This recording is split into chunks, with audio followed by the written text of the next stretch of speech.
You're listening to From a Certain Point Askew, the only Star Wars podcast where all four hosts had their sexual awakening when Leia choked out Jabba the Hutt. Isn't that right, Cole? Yeah, sure did.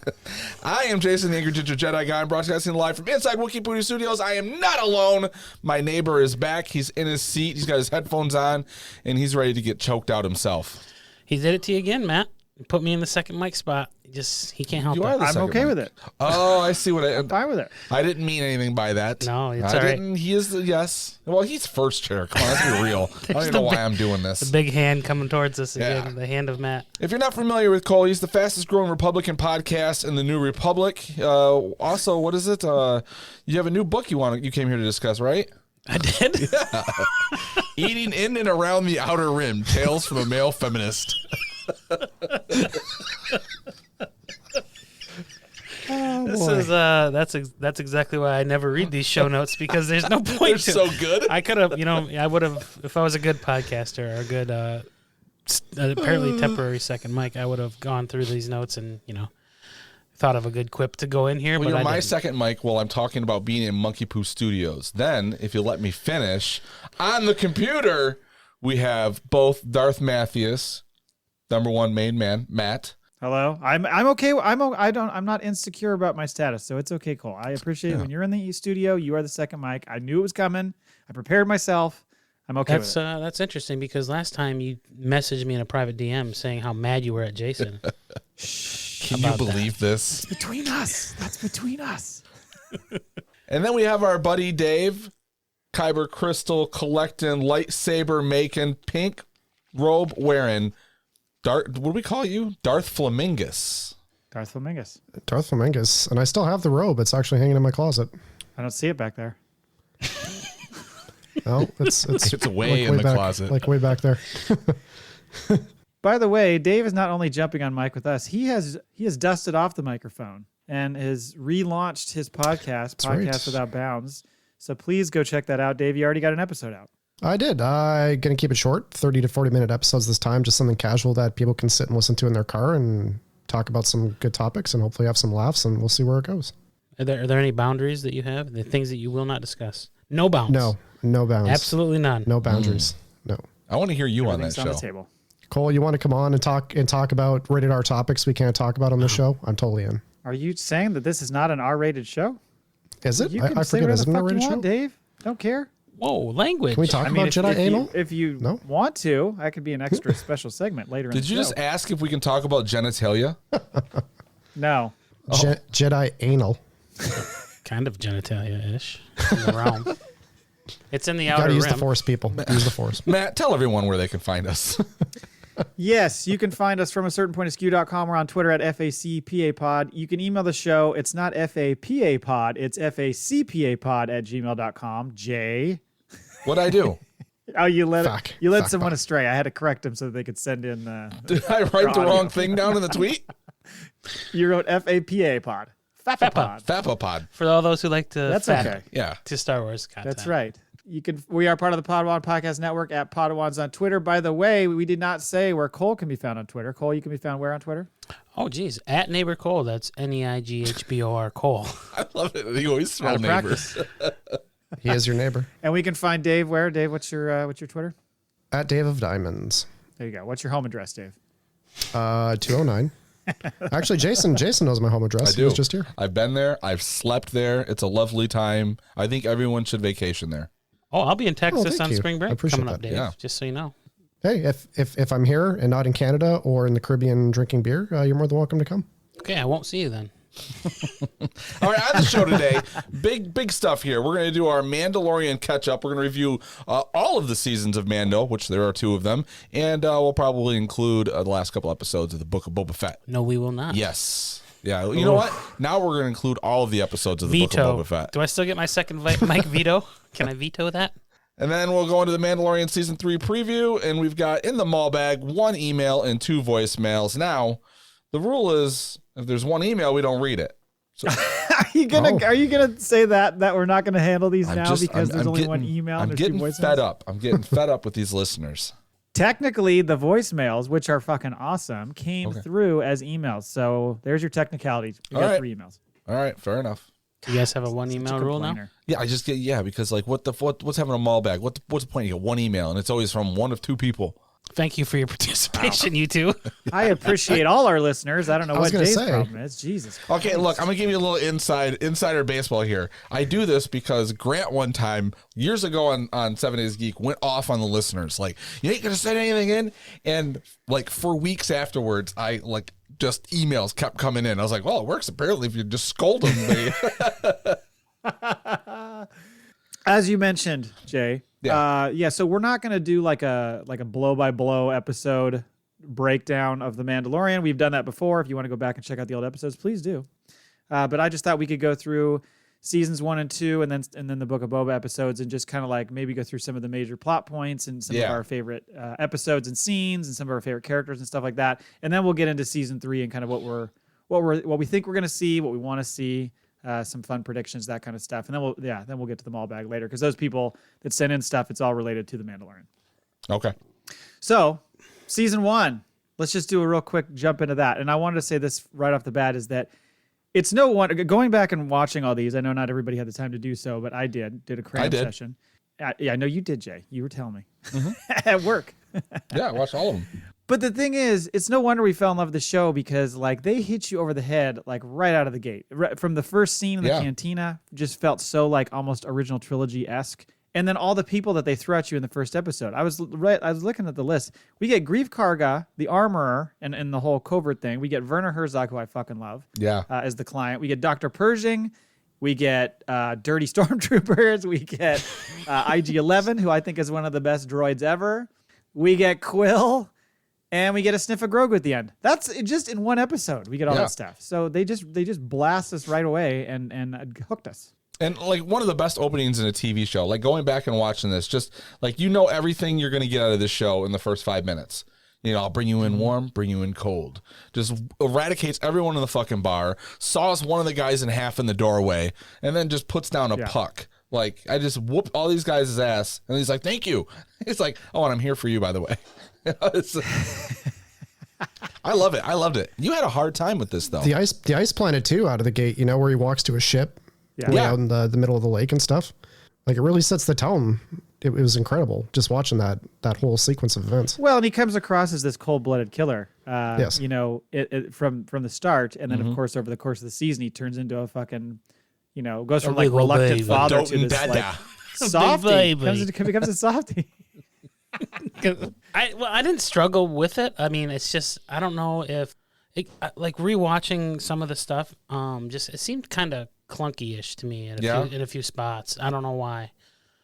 Cara Dune, every time she ran, I was like, can you try to run realistically, please? Like, I don't know if it's running on the volume or what it is. Really heavy feet. But she's like shuffles. Like, there's times where he's running. Like, I'm telling you, ever since we mocked the second episode where he's climbing up the Jawa thing, you know? Yeah. And it looks like Batman Batman style. 1969, you know, 66 Batman. 6. And every once in a while, he'll be running, doing something, or like, there's scenes where he should be doing something and he's just standing there and someone else is doing it. It's like, frame it. It was a little weird. Like, I get like an old TV show vibe out of it every once in a while. Just a smidge for a second. Made me laugh. Well, yes. So anytime they're going anywhere and there's a big scene in the background, they walk so slowly, and you're like, why are they walking so? Like, they got a long way to go to get to Navarro. Why are they walking faster? It's because they'll hit the fucking wall. The sauntering was real. Yeah, the volume in the first season, I think was like a 20 by 20 room. Can we this is just on topic, but it's jumping ahead to the absolute ending of season 2, and I won't take us off track. Were you surprised again? Yeah, I didn't know who it was in the X-Wing still. I pick up on these little nuances, like these little plot holes, and he's there like, you got to get in there before the Dark Troopers get activated, because that'll really fuck up the entire mission. Yeah. And then everyone sprints in, takes out the bed, and then here comes Mando off the thing, sauntering through, like slowly walking like the Terminator. I mean, you know, you got the Dark He had Troopers. to make sure that they cleared the room. You know, no one saw him sneaking out of the ship. They're warming up 2 decks away. Have you tried running in Beskar, man? You can't run in Beskar. You have to. He was saunter. doing his stretches. I bet he's got bad knees because of that. Right. Every pound of Beskar is like 6 pounds on your knees, is what I hear. I'd be curious if any of your listeners could tell us actually how much Mandalorian armor weighs. Like I bet what that full RFB set can. would be like. Do it. Tell us. That seems like a Brian Hour, or is it Brian Hour? Is that who it always Brian is? Hour? Yeah, Brian Yeah, Hour Brian Hour. probably knows as well. He's got like some book that's got that shit laid out. He doesn't need the book. He's already ready. He's got it memorized. We still don't know why he listens to our show. You also you neglected to mention one very important character from season 1, Toro Calican. Oh, yeah. He was in I was going to say, if you mention Toro Calican, I'm hanging up. Well, see you later. Man, watching him again, it just brought it all back. I was like, this little fucking piece of shit, man. I mean, and I know that's kind of what the character's supposed to be, but I don't know. I really, really struggle. It was fun to watch him die again. I enjoyed that. There, to me, watching this, like, I didn't think there was any fat in these 2 seasons. Like, you go through it, everything's there for a reason. It all plays well. You think you go back into it after seeing it a couple times, you're like, okay, this could have been, it was all for show, or this didn't lead to anything. But to me, like, it all works. The only thing after watching, because I didn't like you watch everything. I just kind of watched just a recap of everything. Is there seems to be a lot of quest reward, but in first you have to help me. Quest reward at first you need to help me, and it kind of repeats. I noticed there was quite a bit of that kind of thing going on between the 2 seasons, but other than that was my only gripe with it. Like, it was pretty flawless from all the way from start to finish. It was a very tit for tat, quid pro quo setup. And he was always so agreeable. That's what we always joked about. He's the worst negotiator ever, because every time they'd be like, well, he'd say, you got to do this. And they'd say, no, you got to do it. He's like, okay. Yeah, but when he sits down with Geef Karga or whatever at the beginning, he tries to offer him whatever. He gets up to walk away. It's like he's a master negotiator until no money's involved. Yeah. Yeah. My favorite's with Cobb Vanth, where he's like, he's going to kill him. And we're going to do this now? Okay. And they stand up. They're going to kill each other. And then the fucking, crate dragon comes flying through the sand. He's like, hold on a minute. Just a minute. And then he, instead of shooting it out and taking the armor from him, because he's not Mandalorian, he's not supposed to have it, he offers instead, if you help me go kill this giant dragon, I'll give you the armor. Okay. It'd be quicker to kill him, grab the armor, and leave the planet. He's a father now. He's been softened by taking care of Grogu. He's not as cold-blooded as he was at the beginning. I think that's what it is. I could have done without the entire frog lady character. I fucking... Hey, you're skipping ahead to season 2. Oh, he said there was no fat on either one of these seasons in any of the episodes. I disagree. That fucking episode was, He brought her to her love. He brought her to her love? Yeah. Who gives a fuck? What are they gonna? They're gonna touch their foreheads together again. I need to see more of that. I need to see that about as much as I need to see fucking Boba Fett. They need a lot more loving since Gorgo started popping their eggs like popcorn. You know what I mean? Yeah, no shit. Every time he's left alone with it.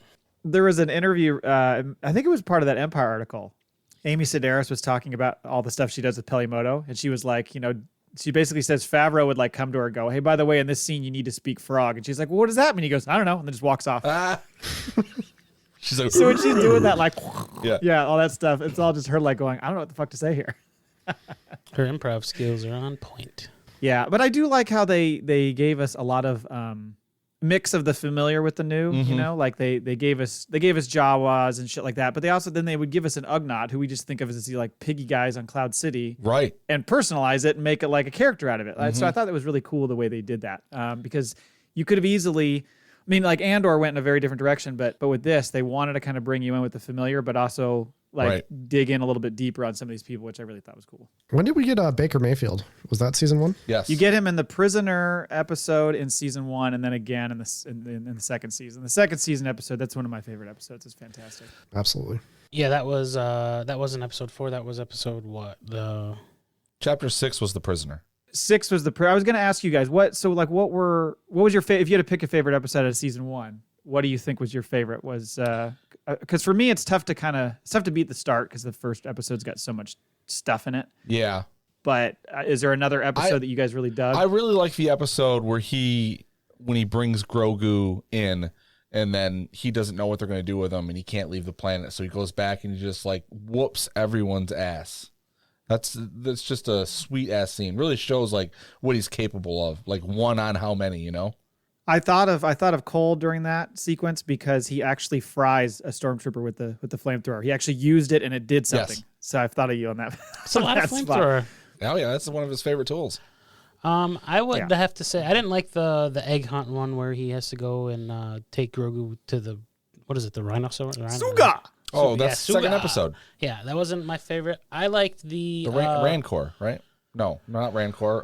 No, that was the Mudhorn. The Bloodhorn. Mudhorn. Yeah. Which is the one where he comes back and he's. I would have to agree with you. Either the first episode or the one where he comes back through and he's taking out stormtroopers from like the shadows. Yes. As he's infiltrating the base. I think that's the Sin, because that's where he goes in. That's where, and it ends with all of the Mandalorians coming out from underneath and saving his ass. Yeah, that's a cool scene. Yeah, That's a cool scene. To see the first jetpack scene, pretty much, right? Like at that point in time in the series, and that was probably my favorite one. Like him laying prone in the back of that droid cart, yelling at the droid. He hates fucking droids, man. He can't help it, and they always turn on him.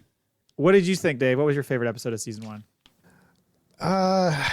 It is kind of tough because those first 2 episodes are just so like complete out of this world amazing. I didn't mean to put you on the spot, Dave.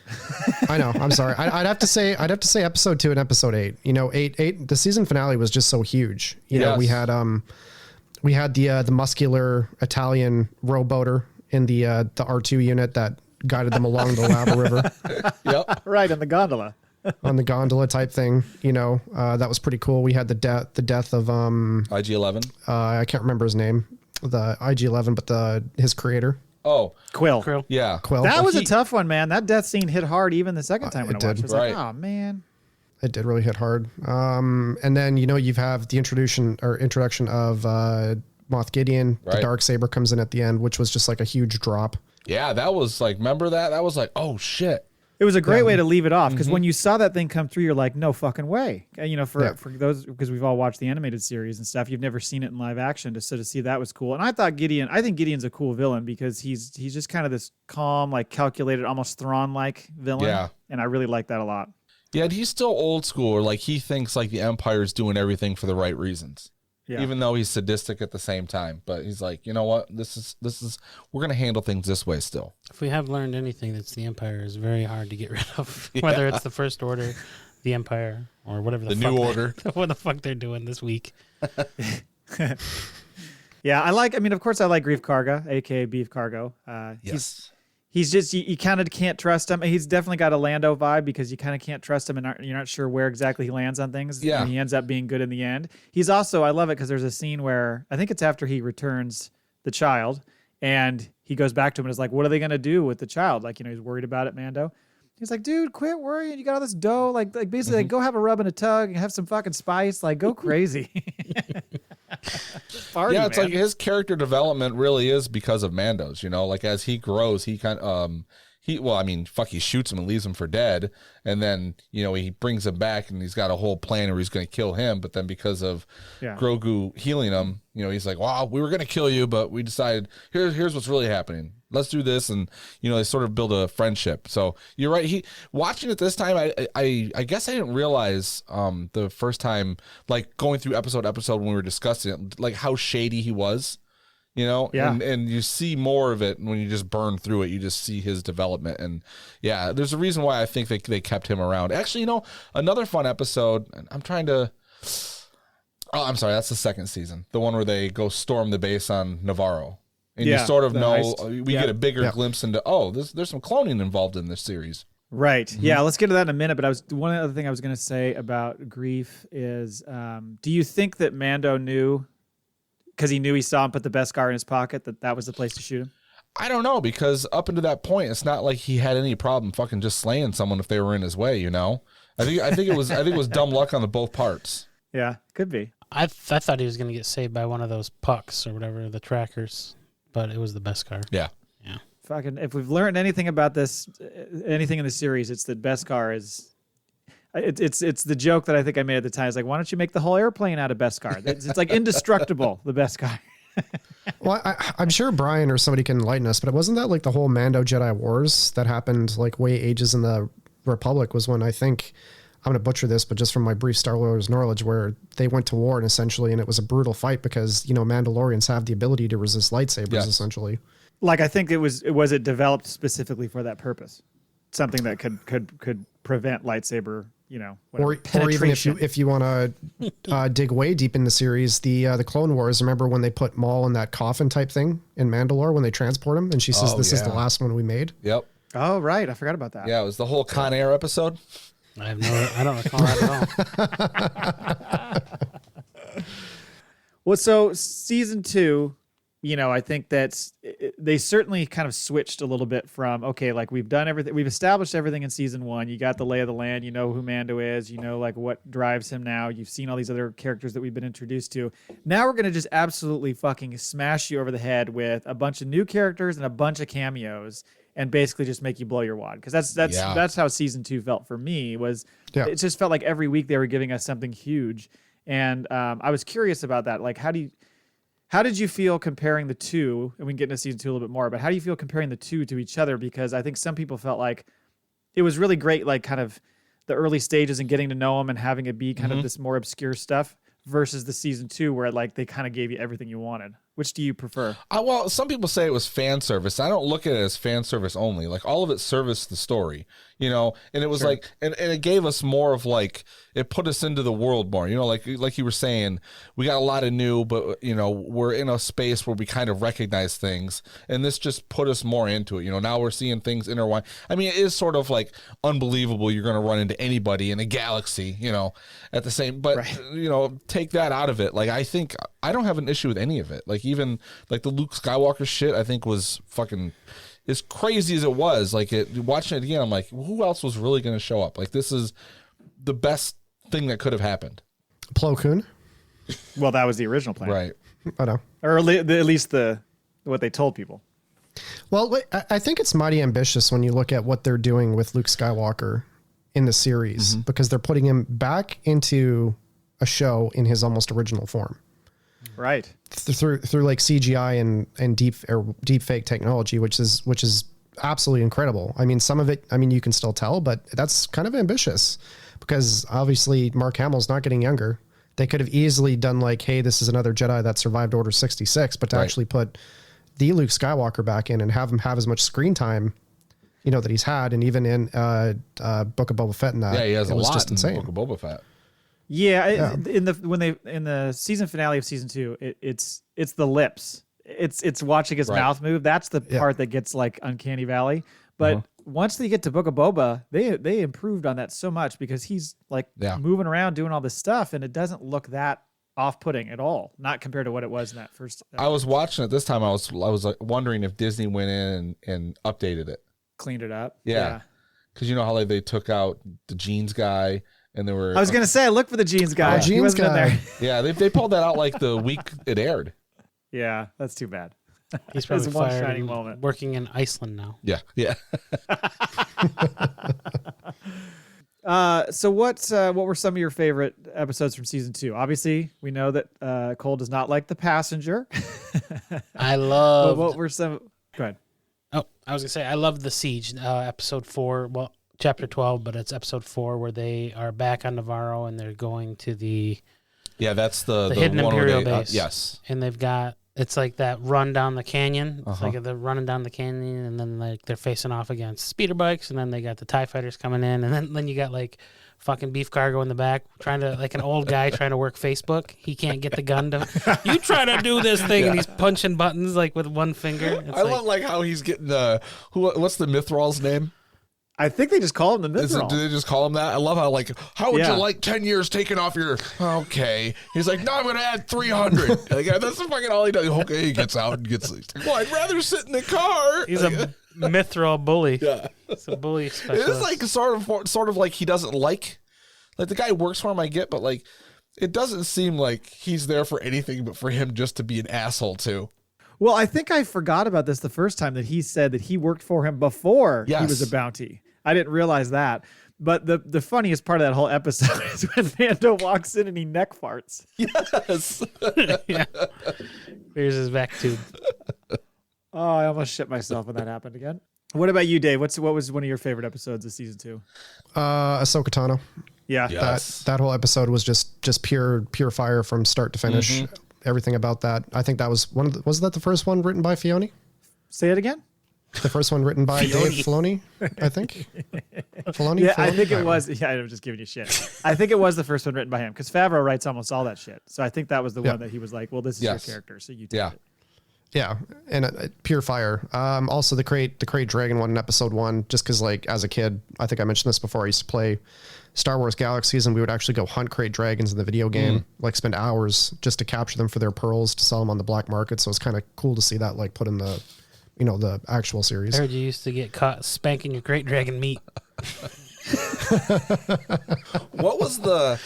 What was the big deal? Because what was my question that turned you? Because you were just like, no one else fucking even thinks about what's going to happen with the crate dragon meat. Oh, it's you kept asking about the crate dragon meat. You kept wondering what was going to be done with it. Because he fucking like wrapped it up and took a big piece with him. And I was like, Palimoto rotisserie. Yeah, what's he going to do with this thing? And it was like, they're ain't going to fucking even come back. I think you bet me. There's no way they'll even mention it the next episode. In the next episode, they're fucking cooking it. Yeah, that's right. That's right. Yeah. I did say that. Yeah, but then you could also argue in Kenobi's spending hours in the desert cutting dead meat off something. Like, has that meat not gone bad? Like, does Star Wars meat just stay naturally crisp like the Force? I don't know. Maybe that Filoni's like bad. Or what would you call him, Fioni? Maybe Fioni is a fucking like amateur butcher on the side. He likes to fucking like. He likes to age meat and shit. He dry ages his ribeyes, cuts them, shows them. And fucking Favreau's like, no one cares about this. The thing that I liked the Ahsoka episode too, Dave. It was an amazing episode. But actually rewatching it, I couldn't get past fucking Michael Biehn. Man, he looked like he had a stroke. He talked. He had like a fucking only half the side of his mouth would move. He was all swollen up. Like, this isn't the guy I remember from The Rock. Like, get the fuck out of here. This is not Kyle Reese. He did not look as good as he used to. That was tough to watch. And the funny thing is, anytime you see Michael Biehn, you're like, well, he's going to die. Like, it's just a matter of time. Yep. Plus, the other thing I have trouble too, even though like that chick with the spear fights Ahsoka, The Magistrate.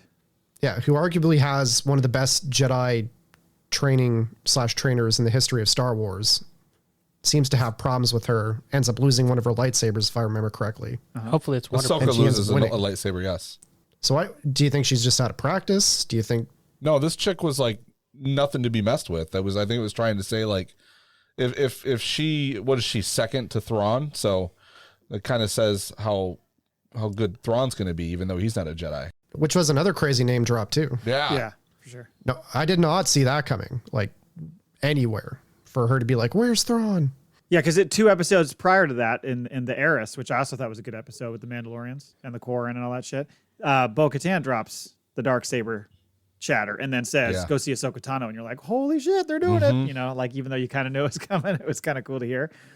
I loved Cobb Vanth. I loved his introduction. He's such a fucking great character, and I'm excited that they saved him in the back to tank, and we'll see him at some capacity, probably in season 3. Spoilers. Yeah, the episode that I really enjoyed was the Believer episode, because the last like 15-ish whatever minutes of that episode are so good, because you get the mess hall scene where he's got to go in and try to get the information about the light cruiser from Moff.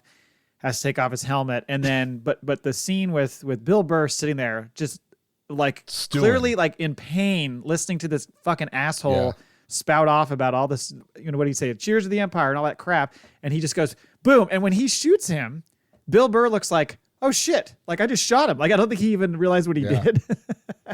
But then the extraction is awesome, because them getting out of there, and you got Fennec and Cara Dune picking dudes off the roof. You get Boba coming in, picking them up and dropping the sonic charges. It just, that whole 15-20 minutes was one of the best kind of sequences of this whole show. I agree with that too. That was probably my second favorite episode. And Bill Burr and like foreshadowing it, like you do what you got to do. You take the helmet off, you keep it on, blah blah blah blah. You never took it off at the end, and then I don't get the fucking security protocol on that machine. Like, anyone with a face. How did it scan his face?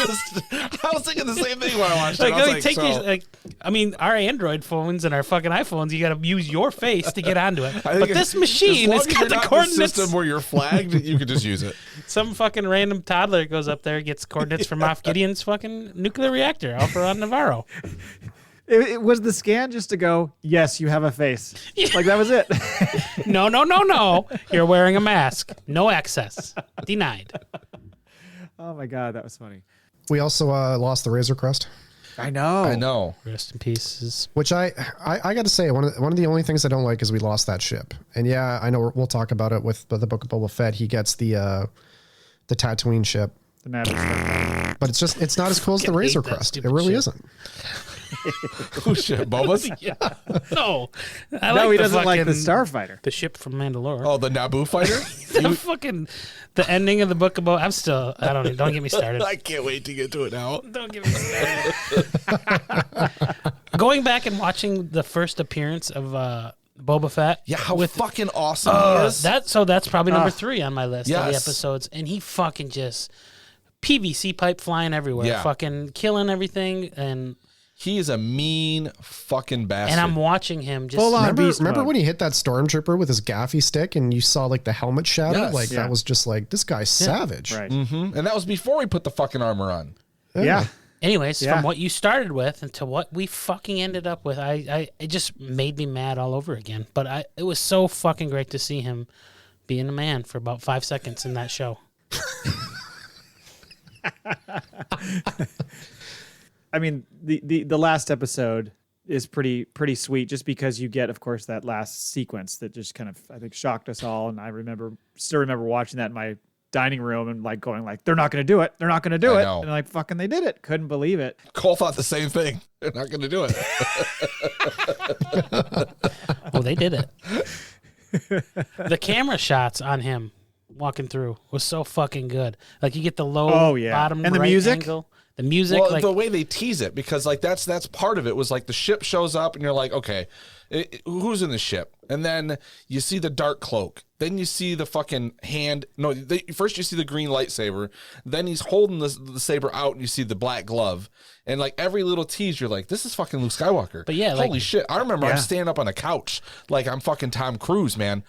And my son is like, what's going on? What's going on? Like I was, oh my God. it keeps going back from the cameras in the control room to him in live action. But the fucking, when he's walking in, he does like a little 3-step, like a bop, bop, bop, and he fucking comes right out just swinging. Like he knows the way they choreograph the Force intuition, right? Yeah. So he knows the shot's coming before it comes. So he's setting up. Right. He's playing chess. They're playing checkers. You know what I'm Yes, saying? very much And he's so. like doing all this crazy shit. And then there's like 15 different ways he kills. He has a Dark Trooper head at one point.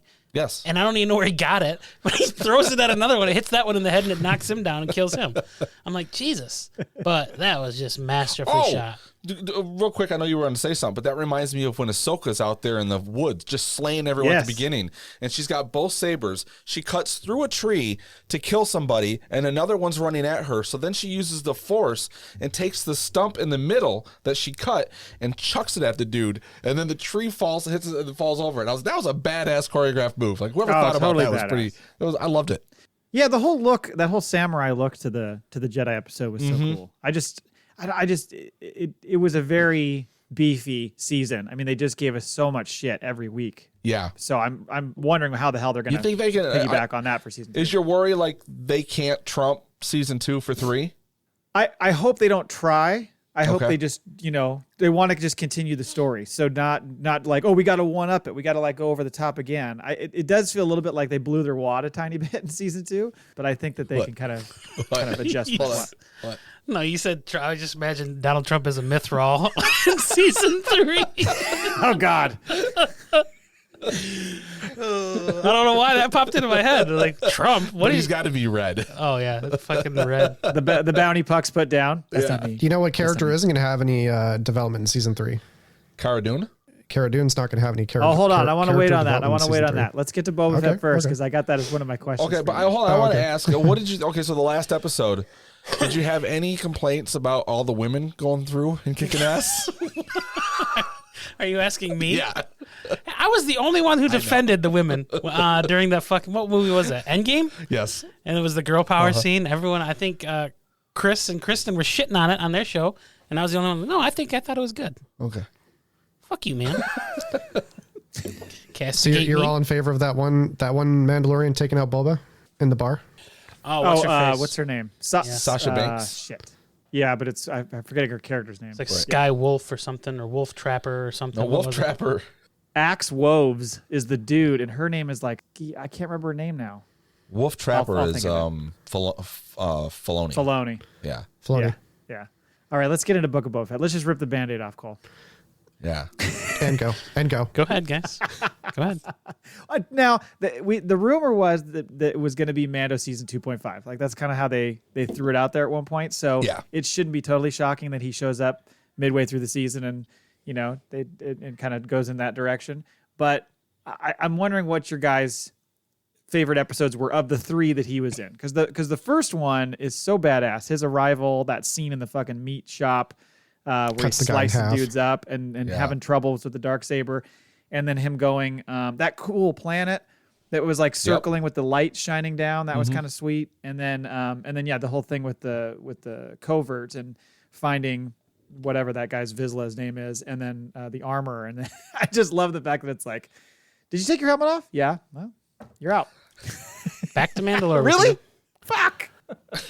I was hoping that he would just be okay with that. You know what I mean? Because like he sees Bo-Katan and whatever the other 2.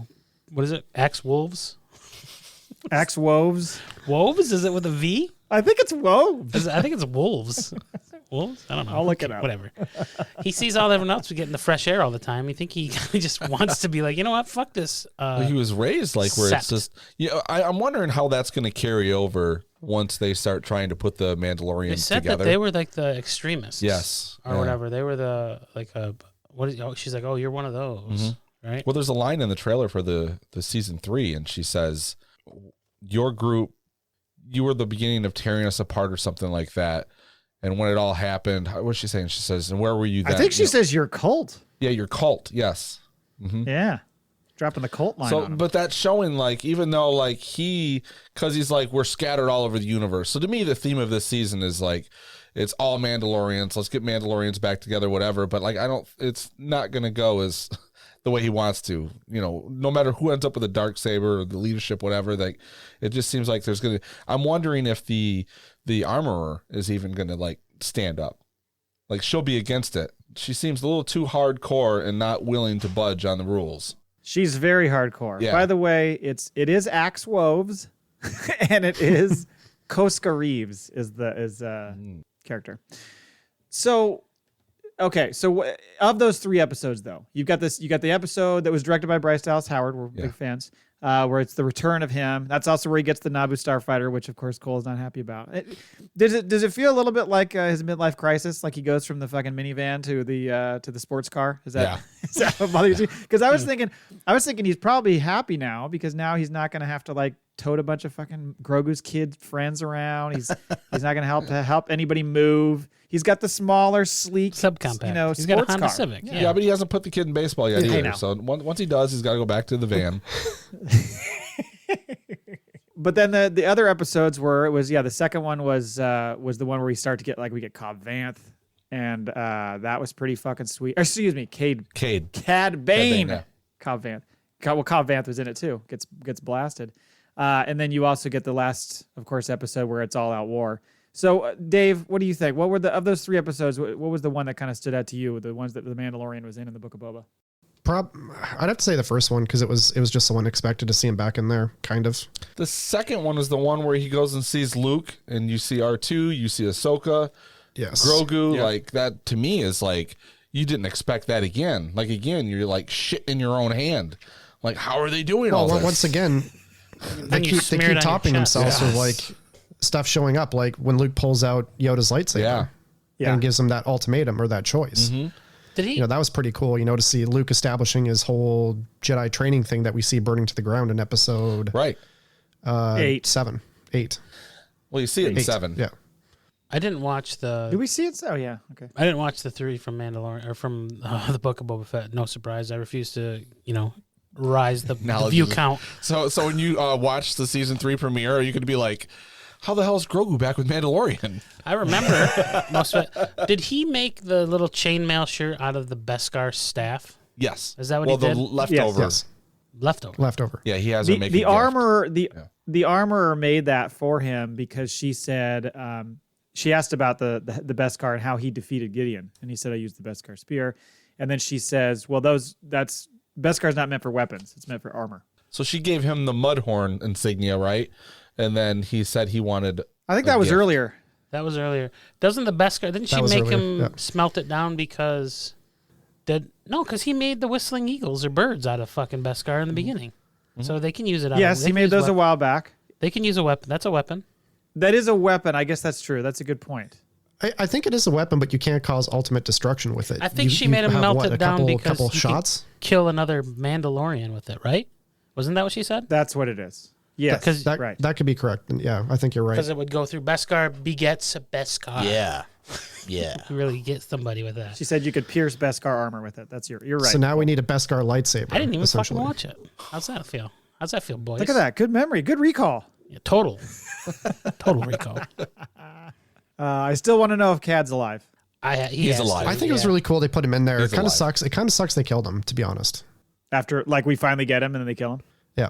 He's got to be the coolest bounty hunter in the galaxy. He is one of the coolest characters in Star Wars. Yeah, for sure. And that shit was blinking. Something was going on there. So they left the door open. Yeah. He could come back. Yeah. We'll see about that. Anything else on Book of Boba stuff, Cole? Anything else?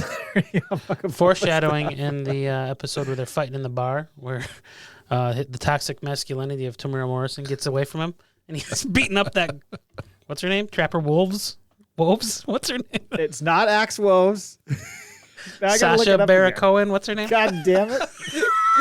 Costa Reeves. Costa Rica is fighting fucking Tamura, and she says something to him. She's like, "You're gonna be fucking looking through a Bacta tank." I didn't know sidekicks could talk. Foreshadowing, and then he's like, "Isn't that the Mythlar calling the Schnimpschna pink or whatever the fuck he says?" It is too, because then he lives in a fucking flashback to tank. Yeah. Whatever he says, it's the quackta something. Cad Bane says later. Yes. He used the same exact expression. And we got a bunch of dank ferrets. Dank ferrets are a lot. Like, they were popping up like crazy going through the episodes. Remember how dirty his Bacta tank? Or when he gets excited, dank ferret! Like, he slaps his knee at one point. Like, he's all excited. Scares the kid. Yeah. What does Cara Dune say? Son of a Gondark or something? Yeah, something like that. Because she swears a lot in that one episode, or Star Wars swears a lot. Right. Let's get into season 3. Let's talk. Let's see what we think is going to happen here. So, spoiler alert, listeners, we've seen it all, and we're going to tell you what it is now. There's lots of guitars. Yeah. So you guys watched all the trailers, right? Yeah. I guess there's really just the 2 main trailers. And then there's a scene out now too. They released a scene 2 days ago. I saw that. Where he's spinning in the chair. Yes, he's using the force to. Just keeps spinning himself, and it looks an office chair. Have you seen it? No, I have not. Grogu, they're like at Beef Karga's office, and he's trying to offer him come live here. We've got land for you. You can be, basically he'll be like a famous fucking king there, and fucking Grogu's in the background just spinning his chair like a kid would. But using the force to push off the desk. And then he's like, I don't even understand how you're with this kid still. He's like, I thought he was gone. So he I think it's it's a scene set up for anybody that didn't watch Book of Boba Fett and saw him leave at the end of season 2, and now he's back with them. So they kind of cover ground real quick. But it's funny because as he's having the conversation, like a dad, he just grabs the back of the chair, stop it. And he keeps having a conversation. Yeah. It's a cute scene. So season 3, I mean, the stuff you see in the trailers, obviously a big part of it is him wanting to be redeemed and going to Mandalore. And then, of course, Bo-Katan just being pissed about the whole Dark Saber situation. And then, of course, we see that shot of all those different Mandalorians and all their different colored gear.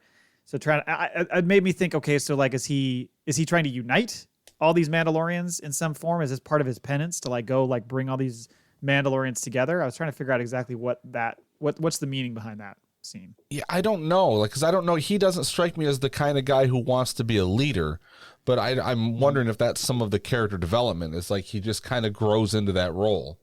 I don't think he's going to be a leader. Maybe I think Bo-Katan takes the head of the fucking Mandalorians, and then she assigns him maybe chief negotiator for the White House. What if they become what if they become not Cersei, but Secretary of Treasury? He's in charge of all the money. His negotiation skills are so poor. I was gonna say Jon Snow and diplomatic. What's her face? Affairs, they start shagging, and they're gonna they'll be rulers together. Oh, that's how you get the Dark Saber back. You can share it with your spouse. Yeah, Yeah. Or they're going to run into fucking Moff Gideon one more time, and Mando's going to throw it at him, and he's going to catch it, and then she's going to fucking stab him and then take it from him. That's what I was thinking. Yeah. That's what I was thinking. He's going to go, here, hold this to Moff. She's going to fucking smash him. They play a game does of that work? Does that count? They play I think so. They play like hot potato with it. Yeah. When it goes off, when it ignites, whoever has it has to fight to the death. Yeah. Fuck spin the bottle. Let's spin the saber. Mm-hmm.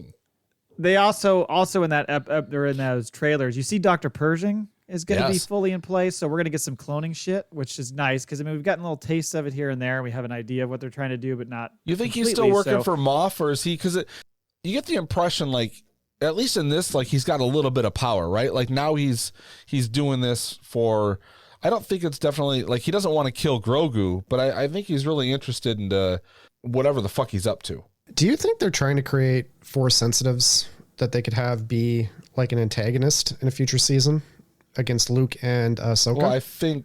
Well, to me, I think the idea is always they're trying to create, so that way they can bring Palpatine back. And this is like phase one of it. They haven't found any of them that'll work yet until we find, and that's what I'm thinking. I'm wondering if they're going to introduce Snoke, like the original Snoke. Maybe these are all just bastard versions of Grogu, and they become the Knights of Ren. Oh. The boys to run? The boys to Ren. I forgot about that. Close your saber. Do you think that Mandalorian or any other shows before Episode 7 can redeem the sequel trilogy? I think if anyone can do it, Favloni can. I mean, look what he did with the Clone Wars and how much story he put in for the prequels. Like, I think there's a lot that they're doing that already looks to be like that's what they're doing. They're filling in the gaps of what everyone's been complaining about. Jay, it's a trap. Dave is walking you right into saying that the sequel trilogy needs to be redeemed. He did it. He wants to sign the petition. We have a future episode where Dave's going to tell us exactly what should have happened in episode 9 to make that trilogy better, but we'll get to that another time. Okay. Yeah, there's not enough tape. No, we'll do that another day. No. Another day. Like, what are some of the things you want to see in season 3 as far as the direction of the show? Backstory on Grogu, for sure. Sorry, go ahead, Dave. Well, they do have that scene in the trailer, which I'm praying they got our boy Hayden to fill up a couple extra scenes of him in that temple slaughtering it has Jedi. To be, right? Like, as much as like it doesn't make sense for him to save Grogu, I'm thinking that's him that's coming through the door. There might be someone else involved that saves Grogu, but like it has to be. I mean, he has to be in that scene. Yeah, I'm wondering who the hell they're going to have be the person who saved him. Because you would think they're going to complete that story. They've shown us flashbacks several times now. Yeah. And, I mean, in one of them, he watches 3 Jedi get gunned down, and then literally the clone troopers are like, get him! Like, they're coming toward him. So somebody's got to whisk him away right at the last second. Who was, what's the name of the girl from Kenobi? The big bad girl. Oh, yeah. Well, she was never, she was a kid then. Because maybe she snatched him up, took him with her. Well, we know Reva escaped. Because they showed part of that in Kenobi. They kind of showed her getting away from Order 66. But yes, that's a fair guess. Tie everything together, that would work. Unless there is another Jedi. I mean, I know everyone's been asking for Mace Windu, but I don't think it's going to happen.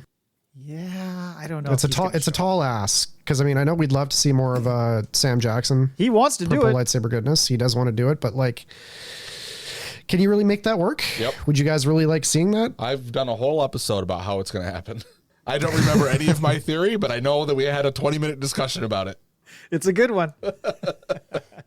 Let's put it this way. How do you think they're going to open the season? Do you think they pick up right where Book of Boba Fett left off? There's a shot in the trailer that shows them like leaving Pelimoto and flying away, and there's fireworks going off in the background. And so is that meant to be like a celebration of the fact that the Pikes have been ousted? Is that where we pick up right after that has happened? Yeah, I think so, because they do have to kind of answer that. And I was going to ask you guys the same thing. Like, do we see Boba Fett at all? I think we see him at least once. Please. But I mean, they've got a hole now without the Pikes. So now, like, does this bring in Crimson Dawn? Does this bring in, like, someone's going to come to Tatooine, right? Like, there's a void there. With the Marshal we saw survived in the Bacta tank. So what's he going to do now that he's modded up and surviving in the Bacta tank? So there's a lot of things on Tatooine.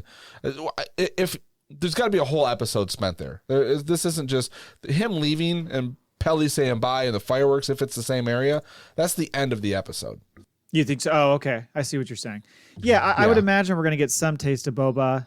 I think he's been gone for a while.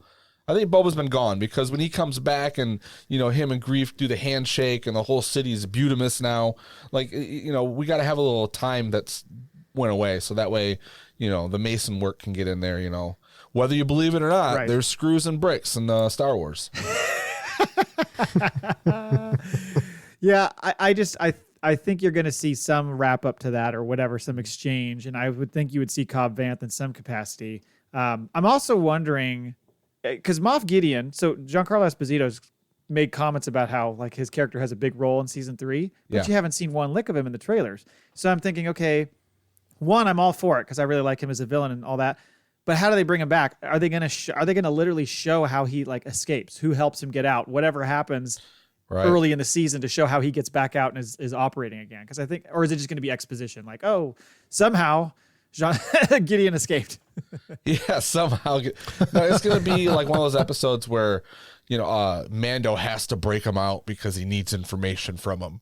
Ooh, now that's a twist. But it's such a formulaic thing that's done in every TV show. So I hope they don't do it. Right. Well, let's talk about the drop trooper in the room. So we asked this question as a question of the week for our show. Yeah. And it like kind of almost practically went viral. It got so many responses.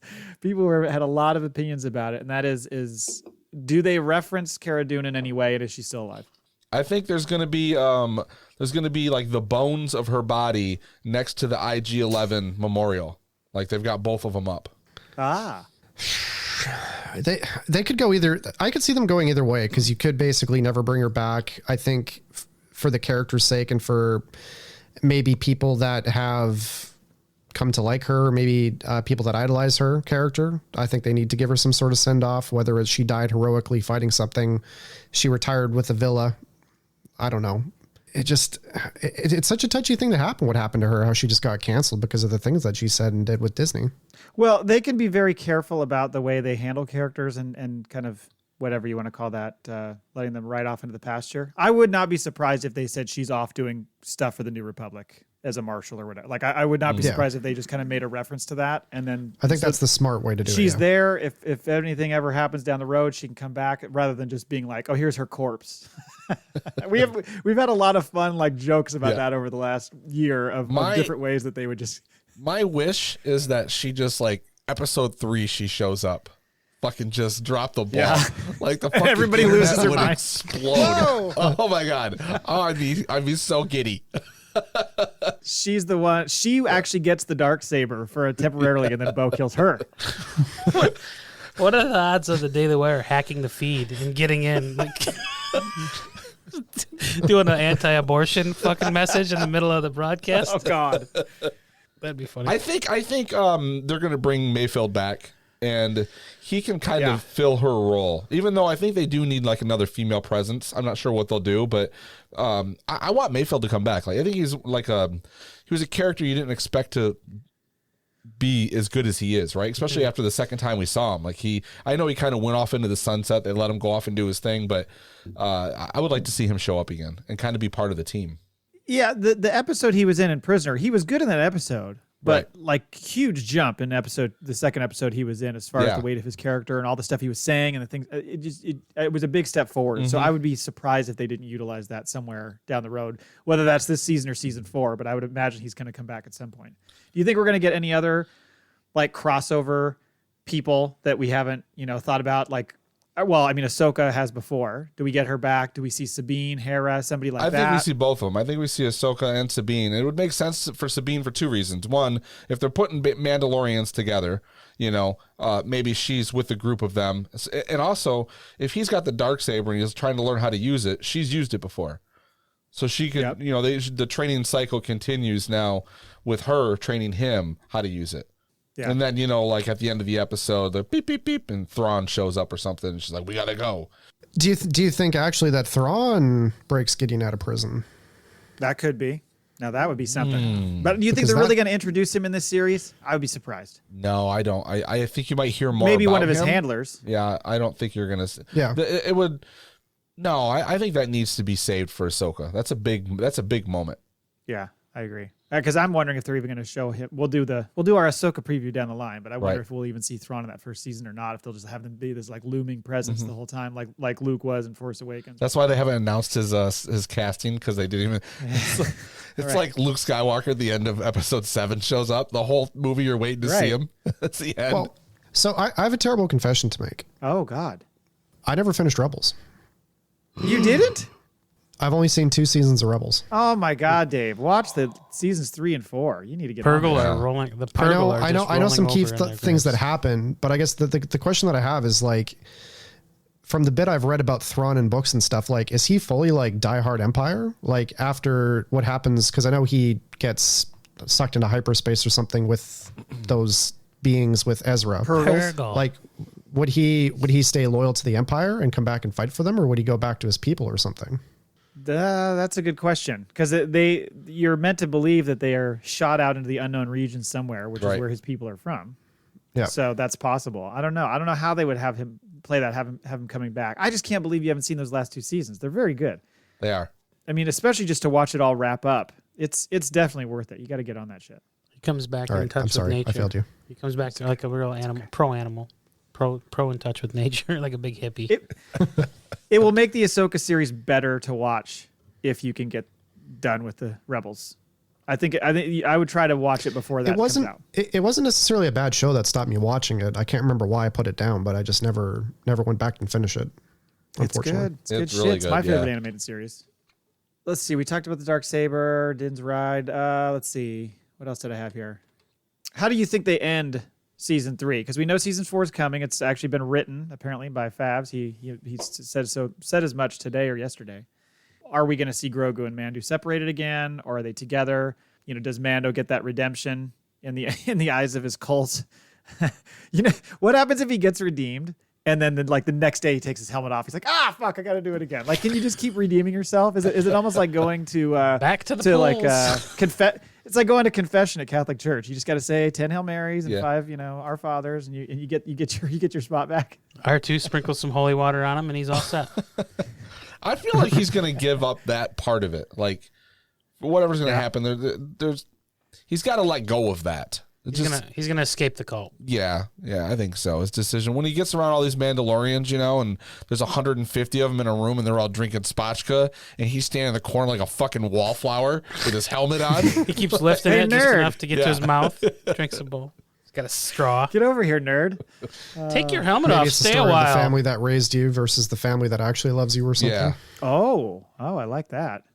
It's tough because I understand why he has such a loyalty to them because of the fact that he would have been, basically killed, and his family was killed. So I get that, but at the same time, there's got to be a point where you start questioning your parents' upbringing and ideals, and you go, well, I need to maybe think for myself a little bit, and maybe the helmet coming off is okay. Because in the end of season 4, he's got to go back to that gal on Sorgan and be like, I got the helmet off. That's where he retires, man. Yeah. There's one key thing that you guys are missing. They have a scan of his face now. So the Empire at any time can knows what he fucking distribute propaganda flyers to remind everybody that he took his helmet No off. one's like, no, I've never seen him before. He's trying to pick up some girl in the bar, fucking drinking with some girl in the bar. He's like, never took my helmet off in my life. And then there's a fucking poster behind him. Have you seen this man? Wanted. Wanted. This is what it's like, a side-by-side of him with his helmet, him without it. We got to do it with the lights off. I think Bo-Katan is going to kill Vizsla. Say that again? If the two groups get together, Bo-Katan is going to kill Vizsla. Big fucking the one that fights Mando and wants the Dark Saber. The big burly dude that Yeah. Favreau voices. Yeah. Because there's family damage between those two anyways, right? Clan Or Vizsla. the Yeah. Krees and the Vizslas. Yeah, Uh-huh. that's true. It's a good point. It's like Don't get the Saxons involved. It's going to be a whole big mess. Oh, What were you shit. going to say, Dave, about Bo-Katan? I don't remember. I was too captivated by I Jay's think eyes. I think you were real focused on. You're doing some shipping here. You want Bo-Katan and Mando to get together. You like that combination. I don't know if that's a match, but it's a fair guess. Yeah, Disney needs love, but I also feel like Disney also makes sense. I think where I was going with this is they need to get Pedro Pascal as the front man, I think, of their series. So it makes sense for them to have the helmet removed so you can start having pictures and propaganda and everything of him. The hard part is now he's signed on to this mildly seen show, not very successful. So I don't know how many years he's going to be doing that, but his face is plastered all over that show. So he might have to have the helmet on a couple more seasons so they can use him for both. Just voiceover. Yeah. You got any fun predictions for season 3? Like totally wacky, crazy shit. Sometimes we like to make wild swings with our cameo guesses and different scenes that are going to happen or anything just ridiculous. We'll see Darth Maul. I was just gonna say that. Yeah.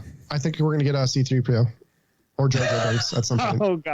Oh God, Jar Jar. Do you think actually is there any way they could bring Jar Jar back for a cameo in any episode where it wouldn't instantly be shit on? I think that the community has changed a little bit. I think he gets a lot of support now, so I think it might be received differently. But yes, the character itself. You think Favloni are just sitting in the table and they're like, we have been so successful. We can't fail. Let's bring in Jar Jar. Roll the dice. This is your last test to be a Jedi. Yeah. Filoni. Make them love Jar Jar. I had some just absolutely stupid ones I wrote down. One was that I think there's going to be a scene in a cantina and Bo-Katan's going to wander up there to order her drink, and drunk ass Obi-Wan Kenobi is going to be sitting there and he's going to be so bombed. He's going to mistake her for Satine and he's going to be like, Satine, what's with the red hair? And it's going to get really fucking awkward real fast. I thought Sabine was Satine's. Oh, am I wrong? Satine is Bo-Katan's sister, right? Correct. Okay, where does Satine fall in there? That'd be crazy. Satine is her a flashback. Satine is her sister. Where's Sabine fall in there? Is what I meant to say. Oh, Sabine's a different clan. yes. So it's Sabine Wren and then Bo-Katan and Satine Kryze. And it's confusing because the names are so goddamn close and they've got a million to choose from, but somehow they ended up very close with those two. Yeah. That happened when they named Sabine.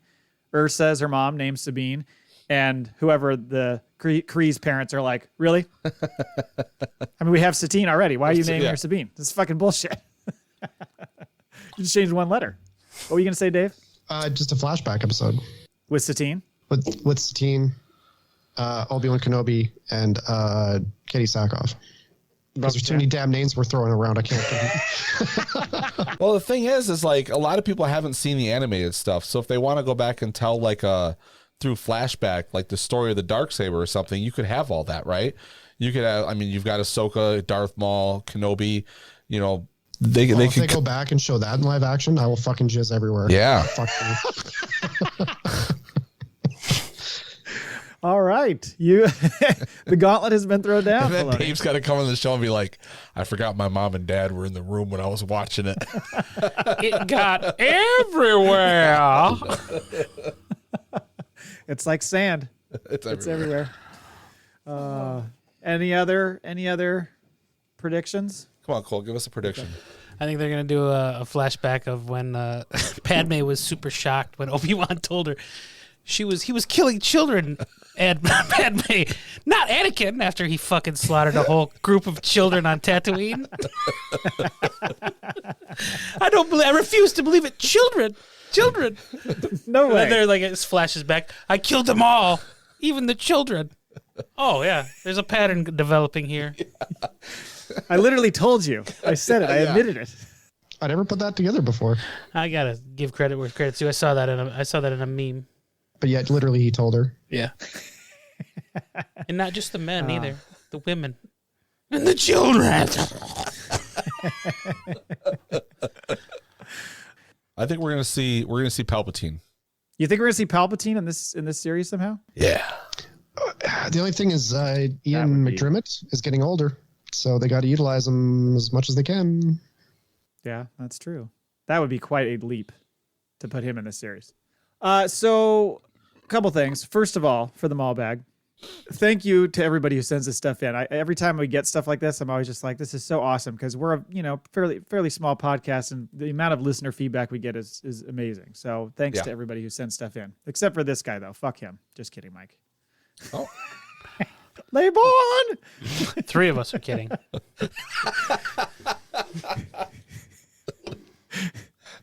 I miss you, Cole. So Mike responded to your call with questions about Mandalorian. Okay. Jay. So what is What is your favorite episode of Mando? He said the one where Mando punches that guy. What? He's just so fucking stupid. So He makes me dumb. laugh, though. Who's your favorite Mando director? The guy who did the Power Rangers episode. That's just a knock at Cole. It's your guy. It's the guitarist. Then he's going to take a shot at me. Who's the best and worst character so far? Toro Calican and Toro Calican. Dick. And finally, what's the one thing you're looking forward to the most in season 3? And he says, hoping to see a gonk droid fight a pit droid. Well, there you go.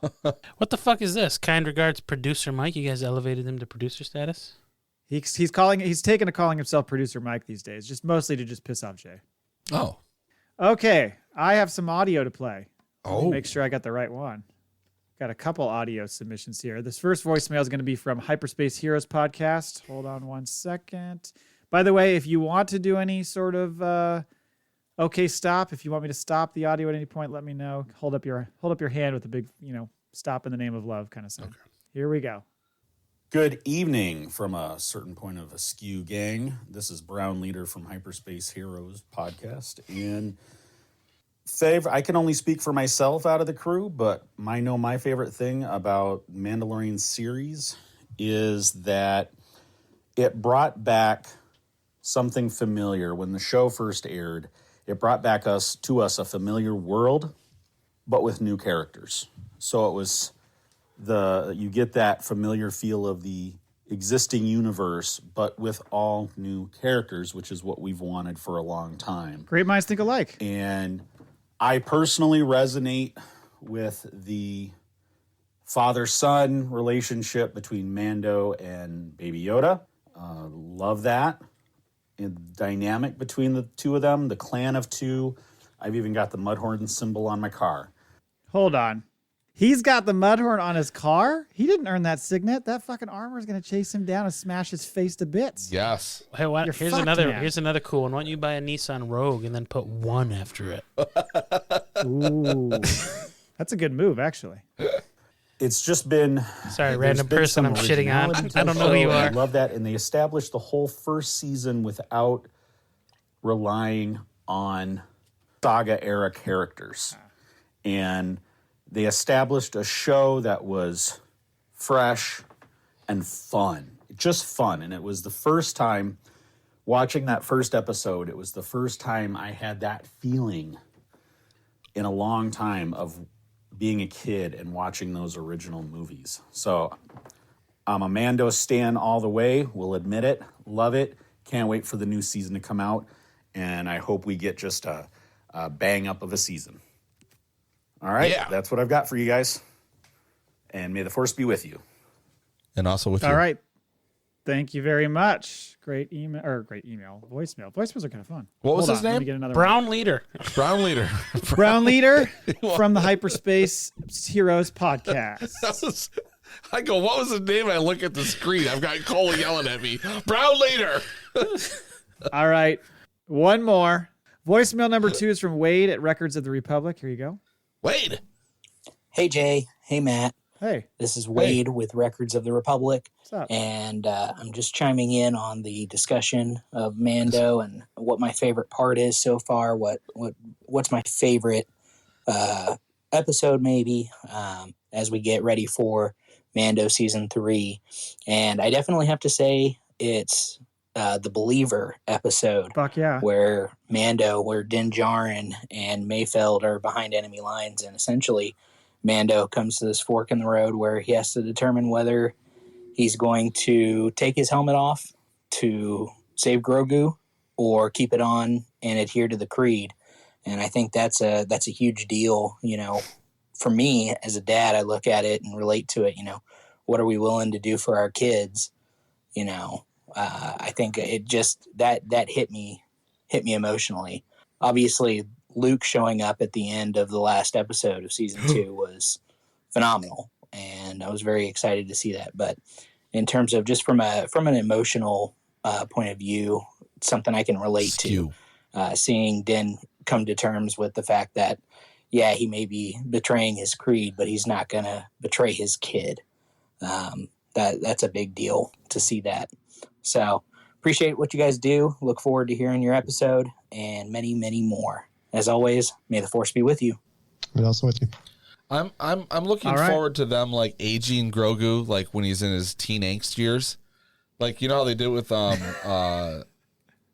Groot and Guardians of the Galaxy, where like he's always playing this video game and he won't go to his room, he won't listen to Star-Lord. I want like that Grogu version. Where I like, want him in a Dragon Ball Z haircut, which are all spiked up in the back. He's just very all of his little gray pubic hairs. You want a big spike? He's like very menacing, looking angry all the time. Okay. Good shit. He's trying to make us cry with that father-son relationship thing going on. Don't do that. Yeah, I got a bit Too many choked dads up in there. the show. Yeah. Too many dads. All right, that was it. Thank you everybody for sending those in. You will Thank get you. entries. By the way, I've decided, Jay. Yeah. Jay, I've decided if you send in audio, you get double entry. So there you go. Whoa! Wow, double points for the centerfold Double spread points. of Matt and the sword or the gun. Okay. What are you guys That's right. giving away? The gun. You guys giving away something? I'm Good. glad you asked. Let's see if he can say it in this first mouthful. We are giving away the Nerf Mando Pulse Rifle. Is that right? That's cool. Something like I that. think you were giving that away last time I was on. So maybe you just No, we didn't talked just- about it. Oh, okay. Talked about it, hadn't, or maybe we did. We might have been because it was just for this season of Bad Batch and Mando. When was the Were last you on time the, you were were you on? on the Bad Batch preview? You did the Bad Batch preview with us, right? You guys are asking the wrong guy. No, what I was don't remember what I did yesterday. that was the most sincere answer. You guys are asking the wrong guy. Oh, I gotta start deep faking the shit out of Cole because he'll just be like, "Did I do that? I don't remember that." You could probably convince me that I killed somebody because I really don't have much of a shit. memory anymore. Did he deserve it? Every couple episodes, we'll just insert him in, and then he'll listen and be like, I wasn't there. Was I there? There's a good chance that I'm going to kill someone in my sleep one of these days. So, I mean, just fair warning. We got night terrors. I have night terrors. Yeah. I get them all the time. Oh man, that's no good. They're hilarious to listen to. What do you like? What do you like more, my night terrors or my fucking fats? Goddamn fats! Oh boy. Oh my god. All right. Well, thank you, Dave. Thank you, Cole, for coming on and helping us preview Mando season 3. It's going to be exciting. I'm looking forward to it. Shit, it's a week away. I was just You know, gonna that's say, gonna be what do cool. we got? We got 7, 8, 9, 10 days. Yeah, even less. It's 9 days. 9 days. March 1st, right? Way off. Wait, Does Bad Batch overlap with it? Yes. Oh yeah. So we're gonna have double episodes where we're gonna have, and they come out on the same day. So we'll have to do an episode of Bad Batch with an episode of Mando. I feel sorry for your sleep schedule coming up, Jay. Yeah. I enjoy it. Power through it after work. I do. Yep. Matt will schedule you And we in will, at and we will midnight be on back, the day by you the gotta way, work. later this week with our usual episode recapping Bad Batch episode 10. So they're getting 2 episodes this week. Yeah. Yeah, fuck yeah. I'm way behind Big on time. Bad Batch, too. You don't catch up, Kyle. Yeah. Yeah. All right. Oh, there's going to be an episode you're going to hate. Frog Jay Lady? already went off on it. No, he watched that one. The fucking he dinosaur, did? Robot? the robot dinosaur. Clifford? I fucking The big silver dog? hated that fucking episode. I didn't hate that one. I I hated didn't. it. I was imambiguous, impartial was on towards that fire. episode. Oh, yeah. Fucking A. Yeah, so in 10 days, 9 days, Mando will be covering it. So come back here. Listen, Bad Batch episodes coming later this week. Thank you for listening. Thank you for sending in all your messages. Please don't be an asshole and email us again. Thank you for listening. Until next time. Never tell us the odds. In our experience, there's no such thing as luck. I can't swim. We have spoken.